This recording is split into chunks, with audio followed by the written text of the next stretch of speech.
Welcome back to the Way Out Recovery Hour. I'm Bob Sharits, and we are in studio today with Linda Davies from the Domestic Violence Center of Santa Clarita. If you are just joining us, we have been talking about intimate partner violence and domestic relationship violence and the tie-in between that and substance use and how to get help in various aspects. One of the things that I think it's important for all of us to know is because many of us sit in the middle of these unhealthy relationships and don't even know we're in the middle of it. You know, we don't even know that there's anything different. A lot of times because of our families of origin, you know, it's not just breaking the cycle of the relationship that's happening right now, but multi-generational. We find that in domestic violence and abuse, and we also find that in substance use as well.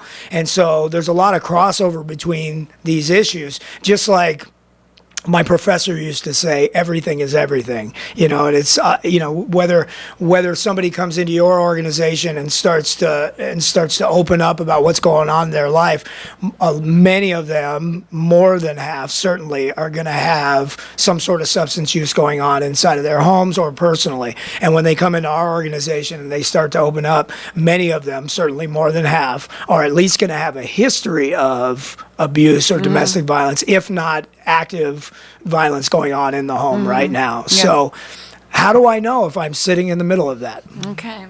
Well, there's something that we give out every time somebody comes into our office, which is called the power and control wheel. So I think if you think about now, sort of the big deal is that, you know, when people think about domestic violence, they think about the physical aspect. And the reason they do that is because that's when you can kind of call in the sheriffs, because that's the penal code. Right. The penal code is bodily harm. Well, and we hear the word violence, right? So it makes you think automatically of physical violence. But it's not. It's a pattern of different behaviors where another individual has power over another individual. So it could be the fact that, you know, so yeah, one person does the finances, but the point is one person does the finances but doesn't give any money towards food, doesn't give anything for them to go out into the world to do anything for themselves. You know, bring me your paycheck, I'll control everything, okay? So things like that start.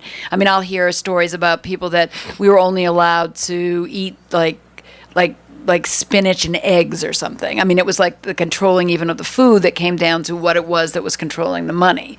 You know, taking maybe everything's in one person's name and not in the other. And sometimes we think, well, that's really okay because he or she had more of the money when they bought the house. But guess what? I'm in this relationship too, and eventually that'll get used against me because somebody will say, hey, well, you don't have anything if you leave. Nothing's in your name. Right. So money's a big one, financial. In a teen relationship, oftentimes it'll be the phone or or who you're calling or who you're looking at. Well, yeah. That's probably everywhere, but a lot in Oh no, definitely with teens they have to watch out for, and because what they think is when somebody's texting them, and this is true of adults too, 50 times a day to find out where they are. Oh God, look how much she loves me. Look how much she loves me. Super loves me, and that's one of the things that we talk about too. Is that in our training that we do, it's like that whole thing about Twilight, where everybody wanted to be loved like, you know, Edward loved Bella, and Edward was basically a stalker, right? You know, and so kids don't get that. And there's a fine line between, you know, I don't want you to hang out with your friends, I'm kind of jealous of your family, I really love you, I care for you. So sometimes in those relationships,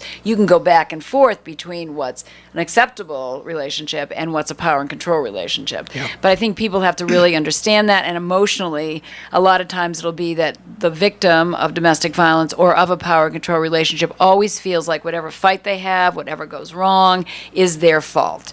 There's never any way that the person who's doing the abusing has going to take any of that responsibility. And so they basically, their self-esteem just gets completely like kind of chiseled away as time goes on, both around they can't handle their finances. They, you know, if they're in school, it might be that an argument starts right before you go to take the big test, or you got a new job that you're set up for, or a meeting. Right before that meeting, there's going to be a big fight. So you're going to be and so you're feeling out of control, where really that's what he's done. He is. And the other thing to realize about a batterer, which I always thought was so interesting to learn, is that they're always in control.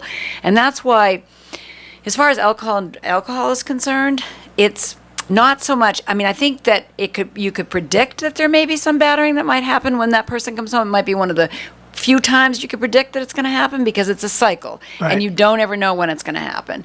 But as far as that person, that being the reason they batter, that's not the reason at all, because Right. they want to be in control. So, and a lot of times when we're drunk or stoned or whatever, we're not in control. Right. So- So an episode may happen when somebody reaches a point of intoxication, Right. but it's already the actions of being in control are already there. Right. And then Right. a person might drink so much where they can't hold it together Right. anymore, and it all comes out. Right. And then we get the big Right. blowout, broken Right. stuff. But that's going to fights. happen, could happen 2 days later, completely sober. Got it. Yeah, You got know, it. so that's the thing to remember about that. So, but I do think that the other one to always keep in mind is isolation is also a big thing to worry about. Like if all of a sudden you don't have any, you realize you don't have any friends anymore that you can hang out with, or you don't see your family as much as you used to see your family. You know, those things are, you know, in the beginning somebody wants to be with you all the time. Isn't that romantic? But then all of a sudden it's like, I don't want you with anybody else. And jealousy is also a very big deal. Big predictor. Every time you go out, if the person thinks that you're seeing somebody else or having an affair with somebody else, I mean, that's a big deal. That really has them. So I'm controlling everything. Like we've had clients say, I can't leave my desk at lunchtime because if I am not there to answer my phone when he calls me at lunchtime, freaks out. He freaks out. I'm Right. going to hear about it all night. I'm going to be abused, you know, basically like Be waiting at emotionally- work yeah. when I'm done off. Yeah, things all like that kind of stuff. Yeah, we talk about, you know, in systems theory, because we work with a lot of families, we talking about open systems versus closed systems. And in closed systems is where a lot of abuse and trauma and battery and Right. stuff take place. An open system is where everything is transparent. Right. Like my family knows your family. We all talk to each other. There's nobody's hiding anything from anybody here. It's very open because there are no big Right. secrets, right? Right. And if you find yourself in something that doesn't look like that, you may want to take a look at that because you might be describing what you're describing here. And also sexual, you know, abuse is a big deal too because, you know, marital rape is actually against the law. Right. And a lot of times in these relationships that's something that is forced on a client, whether they were forced on a woman or, I mean, I don't know about a man, but I'm just saying as far as a lot of clients that come to us. Right. And so that really is something that is confusing because it's also hard to say we're going to do a temporary restraining order to get that person out of the house and to protect that person who's being abused. Sometimes some of the emotional, sometimes some of the sexual, they're harder to kind of get the evidence on. Got it. You know what I'm saying? it. And that becomes, because it's a real issue, but it's hard to get that evidence. And that's even when we talk to law enforcement about it, they'll say it's tough. And also Especially imagine a married couple. a married Yeah. couple, and imagine having to disclose that and to talk about that Right. and how shaming Right. would that feel to you, you know? Which is why, I mean, you know, and something else that comes up that I think bears stating is when we talk about these issues, we will say her as the person being Because battered it's 1 in oftentimes. 4, but yeah. But it does happen to men. I Yeah, think it it's does happen to important men. to say that. Yeah. And I think that it's probably less identified with men than it actually happens because men don't. Oh, they don't want to if come the man forward. if a man is being abused, it is so much more difficult for him to Yeah. say something. Not that it's not difficult anyway, Yeah. but so much more difficult. And so it's hard to even get accurate numbers on men that Yeah. are being abused. Yeah. And they're not wusses. I mean, like, you know, people might say, who would that be? You know, and really the guys that we have that come to us, usually it's because they haven't fought back because they know they would hurt her. Right, You know what I mean? So they haven't. And what's happened normally then is like somebody's heard the fight, the sheriffs are called, there's kids that have seen it, DCFS gets called, Department of Child and Family Services, the kids get detained, then he's made to come to us to Right. take, because we do these 16-week domestic violence education classes that are mandated by the courts for the person who's been the victim of domestic violence. So that's where we end up seeing a lot of men. Right. And then sometimes we might have a man walk in who just says, can I talk to you about this? Can I tell you what's happening? Yeah, I'm not sure Can- what's going on in my house, but I need to talk to somebody about and it. sometimes what we do is just do a safety plan with them or help them understand what their rights are or understand basically that, yes, this is true. This is what's happening with you. Right. And maybe here are some options. You know, maybe they want to go into therapy. Maybe they want to, you know, kind of explore how they're going to get out of this. Every victim of domestic violence feels like they are the ones that can make the fix, that they can fix the person. Yeah, And yeah. they can't, as you know, in your field, the person has to want to fix themselves for any of this to happen. Well, All we I can mean, do. you mentioned I had seen between 7 and 9 times a person Right. goes back Right. to an abusive relationship, and there's such a psychological component Right. to it. Is a person inside of this relationship stays in that relationship based on what they wish it was, rather than what it really is. And so, I had a friend of mine. There's how many of us have done that one Right. before too. Yeah. Okay. My friend used to tell me that's called psychotic wishful thinking. Yeah, right. Like it's not reality, Yeah. but here we are, right? Yeah, absolutely. And so I can fix this Yeah. if I just do something different. Right. And now all of a sudden, the person who's being battered is doing this little dance where they're trying to make the batterer happy so that Right. things will change. Right. And now and taking responsibility for every mistake in the house, and it's always my fault, and all that kind of stuff that you're talking about. Right. So if that's happening, you may want to call our hotline because you can get some resources and referrals to different places that could be helpful. And that number again is 661-259-4357. And then if you're just interested, a lot of times people will just come into our outreach center and we'll find like we give an intake packet, and in the intake packet it describes even spiritual abuse. We actually have a faith advocate that comes and meets with people who, like the batterer has basically just kind of, made fun of them for their faith, not allowed them to go, or used biblical scripture to say why we should stay in the relationship and not divorce and all that. And so the person is very wounded by something that they had relied on before as a strength. So we do also offer that, but people come in and then they check off all the different things under a category. And that's a lot of times when I may have come because I feel like I'm being emotionally abused, but oh wow, I'm being abused financially, I'm being abused sexually, I'm being abused. All of a sudden, people might break down and cry while they're filling out the application because they're like, I can't believe how this has been so pervasive in my entire relationship with this person, And so anybody can walk in. Where are you guys located We're at? located in Savia, which is at 23780 Newhall Avenue. And our phone number there is 661-259-8175. Okay. So there we have healthy relationship classes, we have parenting classes, we have the DV education classes, domestic violence education. We also offer therapeutic counseling as well as advocate counseling, and also court advocacy. So for people, a lot of times people may need to get a temporary restraining order, they can come to us and then we can write those up, and then we can also take them to court and kind of be the advocate for them. Because a lot of times, the first time they go with their temporary restraining order, they're not going to see the abuser. But the second time, for the restraining order itself, they're going to have to be face-to-face with that person, both of them kind of telling their story at the same time. And so that's really very, very frightening. Right. And it might be the first time they've seen that person in like 21 days is the length of the temporary restraining order. And that's where custody gets talked about and all those things that are difficult. And so you have advocates that will support a person through that very difficult process as well. Yeah. You guys offer a lot of great services over there. So, it's not something it's a lot like us. It's not in everybody's forefront of their mind. They're not walking around going, oh, I really need to call that place.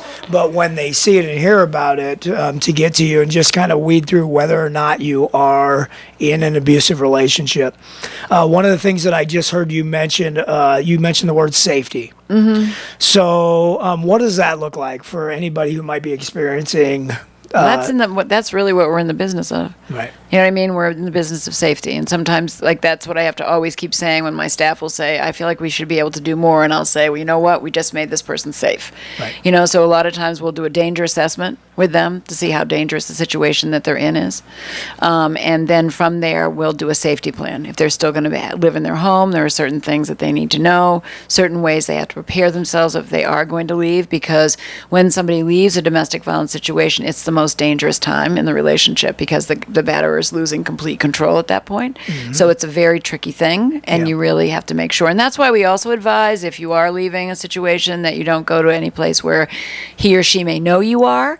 A friend's house, parent's house, places like that. That's why shelter is so important, because the shelter will be an undisclosed location. They won't be able to find you, and so that's because at that point in time, it's heightened. They'll do anything to keep you, anything to get you back. And so a lot of times that where it may be where there's a murder that happens.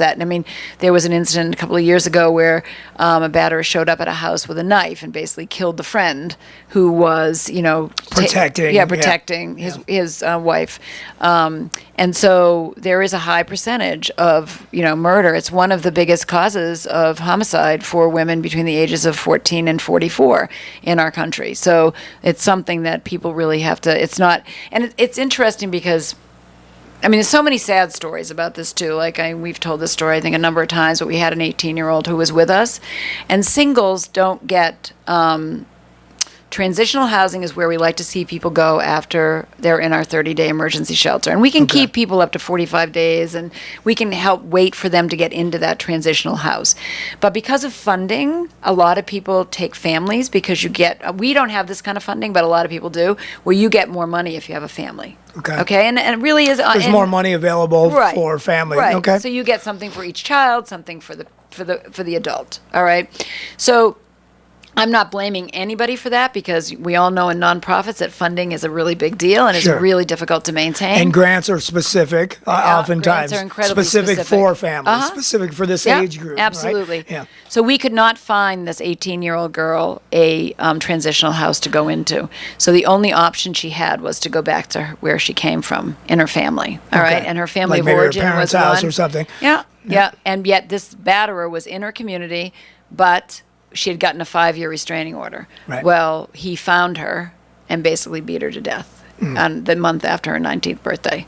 Yeah. And so that was just like, and we're not supposed to, this is the weird thing for us. We don't know where people go after they leave us. We kind of we move them on to the next phase, because otherwise it would kill us. You know what I mean? Emotionally, it's too much for us. We've done the safety piece for you now. We've given you some tools. We hope we've given you a safe place to go. Well, and next. that's healthy for the sake of the advocate. It's absolutely healthy. Yeah. But one of our advocates had kept in contact with her. Okay. And then her mother had called that advocate on the phone to thank her for the work they did, but to let her know that this girl had died. Yeah. And that was devastating. In fact, I had staff that was actually mad that they had to find out about it. Do you know what I mean? So now we keep one of our rooms in the house for singles, because we kind of designated it as this young girl's room. You know what I mean? So that we always know we have a room for singles in our place. Dedicated to her memory. Yeah. But that was really a hard one for all of us, because but her mother, it just was really, it's tough because we don't always know what goes on. But we always hope the best and hope that their next phase of their life, they'll be out of that relationship and but to go to transitional housing is the best thing, because they're still going to get education classes. It's going to sober living, the longer you can be there, the stronger you're going to be to go out in life. So you can work from transitional housing. Your kids, you know what I mean? So it really does help you save money. It's a perfect name for it, transitional, and same thing with us, is the longer you can stay. It's hard going from a fully structured, like a residential, whether it's substance use or domestic violence, into, okay, here you go. Right. It's like jumping off a cliff, right? Absolutely. So you want to have a step down in level of care, if you will, and through all that, have the support that you can get through the advocates and other people. Makes it a lot easier so that you're ready. Right. And they teach, like you said, how to open a bank account, how to get a job, how to take care of your kids, how to do all that stuff, because I think you mentioned earlier, and I've seen this in working with families that are ready to leave relationships, that women oftentimes will hang in there for financial reasons, almost more than any other reason, is because, especially the older you get or the longer you've been in a relationship, you get a 50-year-old woman who's been in an abusive relationship for 25 years, has never worked. Okay, what do I do? Right? Sure, I want to leave, but what am I supposed to do with that? Nobody's going to hire me or whatever. That's the idea, right? Yeah, that's a tough population. That really is. The older client is a tougher population too. Yeah, because they haven't worked. And a lot of times when you go to transitional housing too, they want you to have a work history, because everybody wants a success. Do you know what I'm saying? I understand. So sometimes that's really hard too. And even for us, we do screenings when we have our hotline. We screen for things that we can support you with and things we can't support you with. Sure.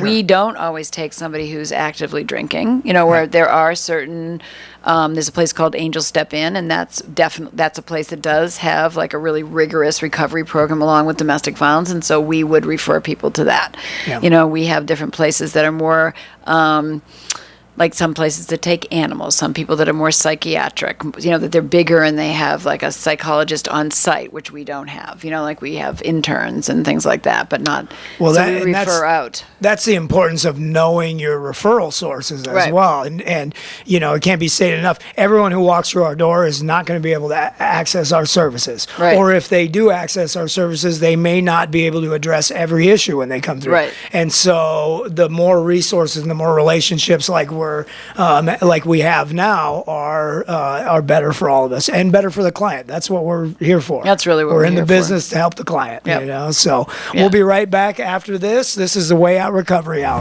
Welcome back to the Way Out Recovery Hour. I'm Bob Sharits, and just to put it out there again, asking for help is the first step.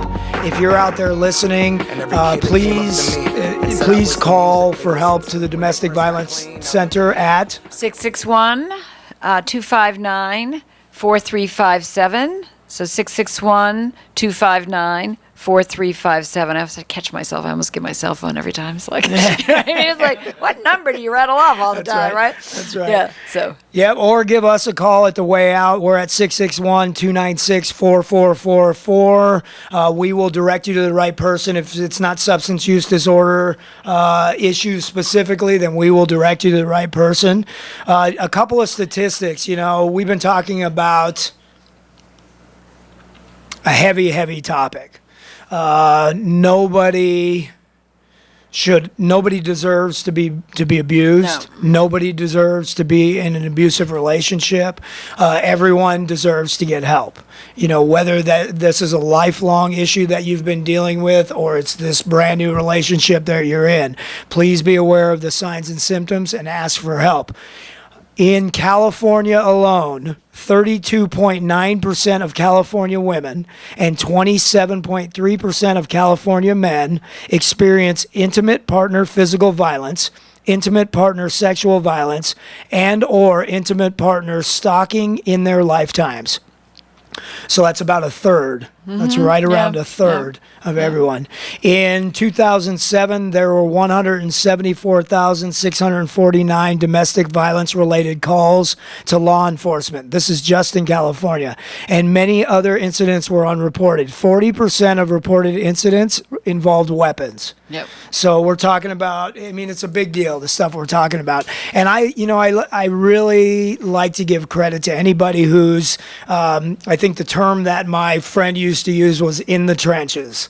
We're in the trenches doing the heavy work with very, very emotional issues, sometimes physically violent issues. During the break, we were having a little conversation about, what abuse looks like. And you had made a statement that emotional abuse can oftentimes be more trying and more traumatic and harder to deal with. Yeah, well, it has the longest, it will stay with you longest. Okay, so it really is where you have lost your self-esteem, where you don't feel like you're good enough for anything anymore. That the abuser has really hit all of your buttons and points and really kind of attacked everything about you. Like somebody would describe to me, I'd be ready to go out one night and he'd come to the door and look at me like it was an event for him, and you were all dressed up, and he looks at you and goes, "You look like a fat pig in that dress," right before they leave the house. So then she gets to hang out all night feeling like she looks like a fat pig in that dress, So it's little subtle. It's like the whole thing of gaslighting too is the other thing.